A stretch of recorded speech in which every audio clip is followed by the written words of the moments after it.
बेटा। हाँ पापा कैसे हो? पाए लागू पापा।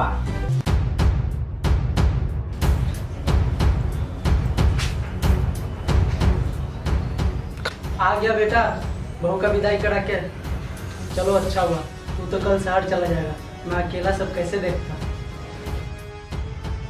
इसलिए तो आरती को ले आया। अरे आओ आओ अंदर। और बेटा, और सब बताओ क्या हाल है? पापा सब बढ़िया है। और सब गाँव में? गांव में सब कुछ बढ़िया है, वही मखनचुआ की भैंस मर गई थी। हाँ। और वो बगल वाला रामू कैसा है? वो भी अच्छा है पापा, लेकिन ना उसकी थोड़ा बेटी की तबीयत खराब रहती है। बाकी सब घर में सही है तो? बाकी सब पापा बढ़िया एकदम, धान भी लग गया है। अरे आरती, पापा के लिए चावल लेकर आना। आई।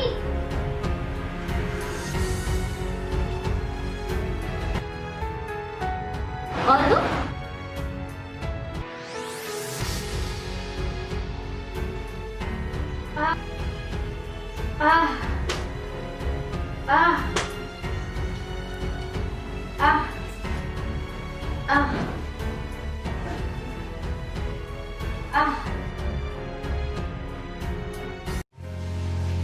बहू, चाय तैयार हुआ क्या? हाँ जी बाबूजी, ये लीजिए आपकी चाय।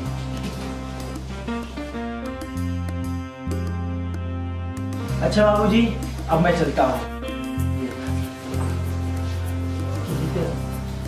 मेरा ख्याल रखने के लिए बहू है ना? ठीक है बाबू, चलिए बाबू। बहू, तुम उदास क्यों? मैं हूं ना तेरा ख्याल रखने के लिए।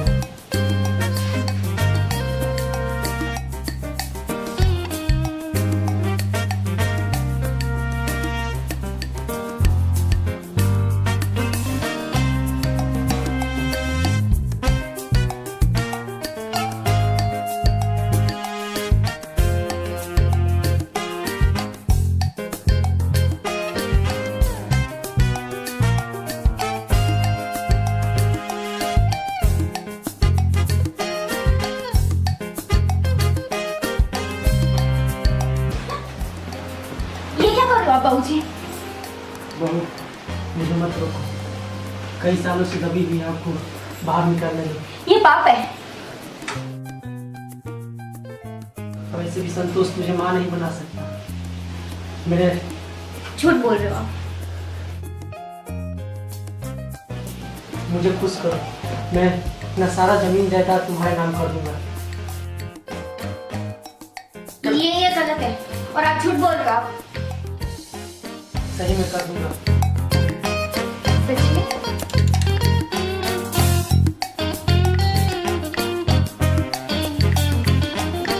आउच!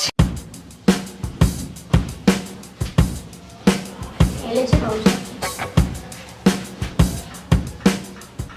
इतनी खूबसूरत शराब जब पास में तो चाय तो कोई बेवकूफ ही पिए। ये क्या कर रहे हो?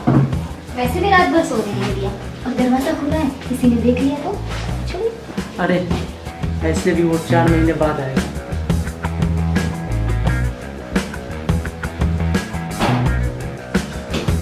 आरती! हाँ। अरे संतोष बेटा, मत कहो बेटा। तुम यहाँ? तुम तो हाँ मैं शहर गया था, पर कंपनी में हड़ताल की वजह से मुझे वापस आना पड़ा, और अच्छा हुआ वापस आ गया। तुम दोनों का पाप अपनी आंखों से देख लिया। बेटा मत बोलो बेटा, बेशरम बेहया साली तुम दोनों की जिंदगी से मैं दूर जा रहा हूँ। आज के बाद मैं अपनी शक्ल तुम दोनों को नहीं दिखा रहा हूँ। नहीं, संतोष ऐसा मत करो। संतोष रुक जाओ।